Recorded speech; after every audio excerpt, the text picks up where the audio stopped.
Guys, update para sa anak ni Agaluz in 3, 2, 1. Taran! Hindi po siya. Siya po yung parent dungis. Kakatapos lang yan maging responsible dad. At ito pong nakasilip. Ayan po ang anak nila. Sana po umaalis tayo, no? Kasi pinaflex po natin yung anak eh. Ang ganda ng mata nito. Ganda. Sino kaya nagmana niyan? Eto, may nakamana na ng pagiging saddle niya. Antayin lang natin umikot kasi nakatalikod pa yung medyo shy. Dito muna tayo sa aking Red Tiger Grizzle. Red Tiger Grizzle. Tapos tignan nyo to. Taran! Oh, cute! Ang ganda, ba? Diba? Kitang-kita nyo kung sino. Sino ang kanino nagmana. Oh, 'di ba? Gosh, ayun oh. Yan po yung parent na itong dalawa. Uy, ang ganda nyo. Ang ganda ng kulay nila, no? Yan, ayun na, umalis na. Pakita ko na sa inyo yung anak nila. Tadan! Guys, it's a prank. Hindi po siya barless. Muntikan lang siya maging barless. Kasi nga, isa pa lang yung nakita kong bar. Pero ayan. So, mababago pa yan kasi magmamall. Pero isa lang yung bar niya. Hindi talaga siya barless. Pero ito, yan. Confirm. Yun. Saddle na po talaga siya. Saddle blue bar. Yung saddle blue bar niya ay Miss Mark. Hindi siya kagaya nito. Na super perfect ang pagiging saddle. Yan. Ito, may Miss Mark kasi yung tail niya, bugs. Kuhang-kuha sa tatay. Perfect combination na itong mag-pair. As in, ayan, tumayo, diba? It's a prank, hindi ako barless, sabi niya. Umasa ka, birdie, hindi ako barless. Akala ko lang naman. So, hintayin ko lang tumayo. Yung isa pa. Makulit na yan actually. Lumalabas na yan nung nest nila. Minsan nakikita mo, nandyan na yan. Sa susunod, makikita nyo, lumilipad na yan. Ganun sila kakulit. Ito din, tumatayo na. Ayan o. Ay, ang cute. Tadan, tadan. Ay, umikot pa. Talaga naman ang cute. Ayan, guys. Sa tingin ko, ito, magta-tiger to. Yan o. Diba? Kita nyo ba? Ayan. Diba? Cute. Ayan, tumatayo-tayo pa. Diba? Manang-mana sila. Big bird. Ayan o. Pumosisyon pa siya. Yan o. Cute. Tapos dito naman tayo guys sa aking Black Tiger Grizzle. Tignan nyo. Ayun. Nagka-one eye cold o. Hindi ko alam kung bakit siya nagka-one eye cold. Ang ganda sana. Pero sa tingin ko makaka-recover naman to agad kasi malalakas sila kumain. Alam mo yun, naka-isolate na sila. Pero nagdapuan pa rin ng one eye cold. Sayang. Kawawa naman. Pero mukha silang tiger. Magta-tiger. Yun o, kawawa. Pabago-bago rin kasi yung panahon dito. Pero sa lahat na nung nasa breeder area na to, sila lang yung nadapuan ng one eye cold. Sayang. Pero, gagaling na yan. Mabilis na makaka-recover yan. Kasi, malakas naman sila. So, ito na. Tumayo na si Miss Mark. You know, Miss Mark saddle siya, guys. There. Oh, baby. Ang nanay. Ay, wag ka mukha naman talaga. Oh, diba? Konting, konting clutch pa siguro. Magiging perfect na rin yung pagkasaddle nung susunod pang lalabas. Dito, guys. Yun. Sigurado ako dito. Black Tiger Grizzle to. Yan o. Kita nyo ba yan?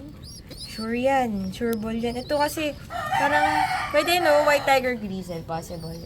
Possible siya maging White Tiger Grizzle. Ito, sure, Black Tiger Grizzle. Mana siya sa parents nila. Ito yung parents nila, guys. Yan. Yan, parehas sa Black Tiger Grizzle. Pero lumabas. May white. Yun, white. Ayun. White.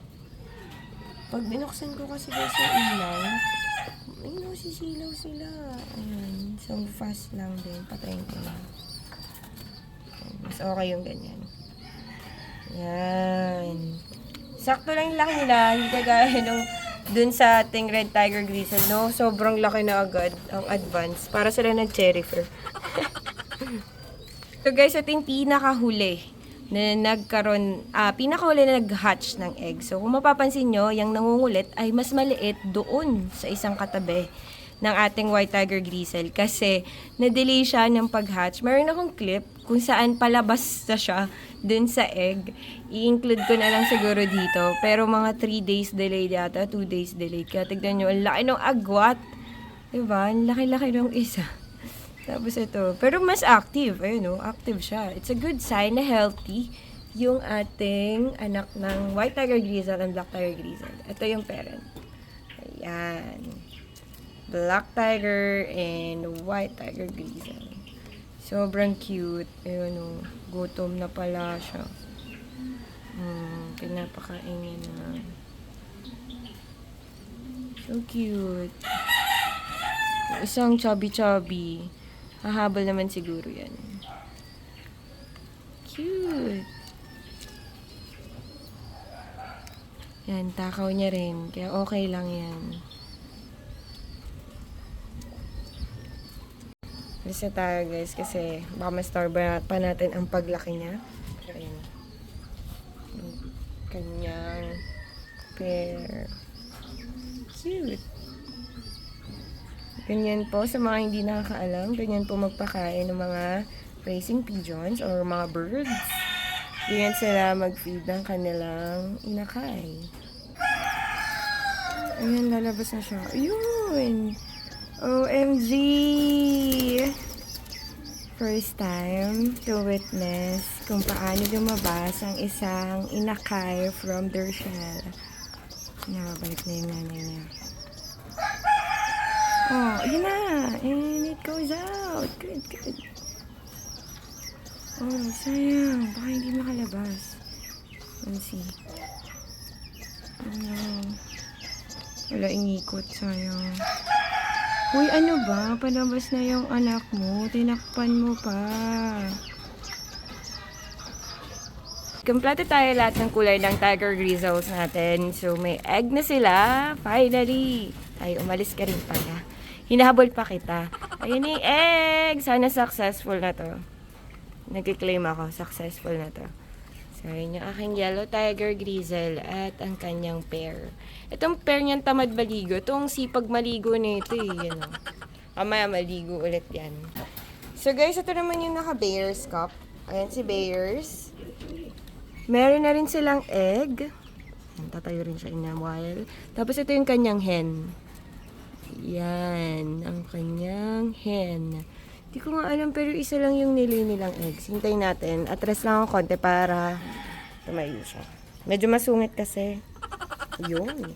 Ayun guys, so isa lang yung egg na drinap nila. Yun yung mag-pair. And finally, dalawa na yung egg. Yay! Congratulations, Ice and Winter. Yan si Winter. And ito si Ice. Yan. First clutch nila sa cage na to. Pero, nagkaroon na sila before ng inakay. Inakay na nga yun actually, dun sa ating PBB loft. Dalawa sana yun, Ice Pigeon. Kaso, nabully dun sa ating loft. Kaya, hindi na natuloy ang paglaki at nag-fly freely na siya. Ayan, finally, may another na naman.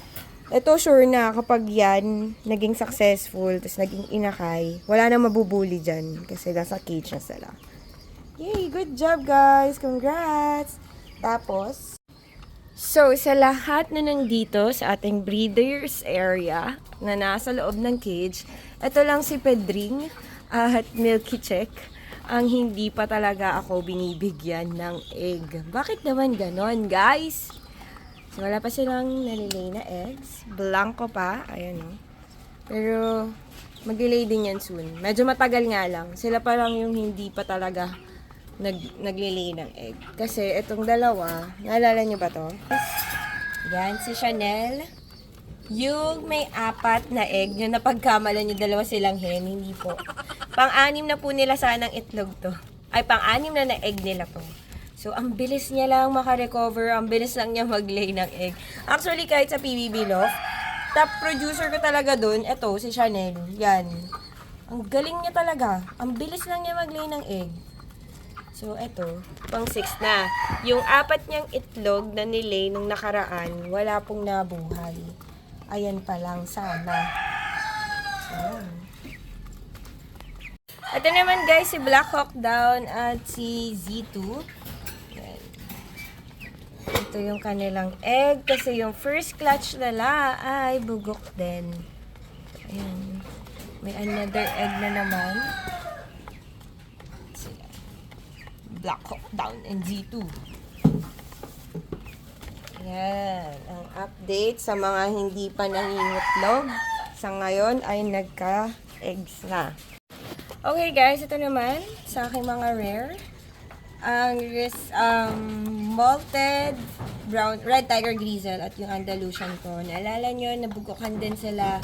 And sa tingin ko ngayon, tagal. Di ba ang tagal ko rin inintay na magka-egg sila kaso hindi nga naging successful. So, I think kapag rare na ganito, kaya siguro talaga silang rare, ay ang tagal nila mag-lay ng eggs. Hindi sila agad-agad nakakapag-produce or nakakapag-lay ng egg. Unlike nun, si Chanel, diba? Ang bilis lang, sunod-sunod yung egg niya. Ito, wala. Ang tagal ng interval. Diba? So, pag nangitlog to, panigurado, rare talaga. Ganun talaga kapag kapag maganda, medyo nahihirapan. Ganda kasi talaga, oh. Parang yung mata niya, nako. Super sulit talaga kapag ito nagkainakay. Nako, sulit na sulit yan. Doon naman tayo sa iba pa nating sulit. Let's go. Ito naman guys, ma-hatch na to. Ayan. Lumilipad na nga yung nila eh. Yung unang clutch nila, yung anak na nilipat natin sa Lufthansa. Ayan, ito, ma-hatch na yun, lapit na. Konting-konti na lang yan, kakaway na rin. Papagaspas na din yung anak nito. Mabilis din to mag-produce. Oh, hulaan nyo kaninong egg to. May sariling spotlight. Alam nyo na yan kung subscriber talaga kayo ni Birdie. So, ito ang itlog ni tada! Ni Antip! Second clutch na nila! Yay! Hindi ganun katagal yung pinag-antay sa atin ni Antips para sundan yung first clutch nila. Kaso, yun nga, isa pa lang yung nandito. So, ayan sila guys. Ang mag-pair, ang inaabangan, si Antips, ang kanyang pair. Bago ko tapusin ang vlog na to, on my next upload pala guys, is i-announce ko na ang winner sa Guppy Giveaway. Dahil nagkaroon na lahat halos ang mga rare nating kalapangits ng inakay at mga eggs.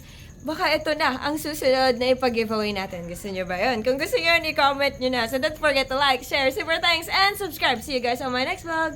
Bye guys!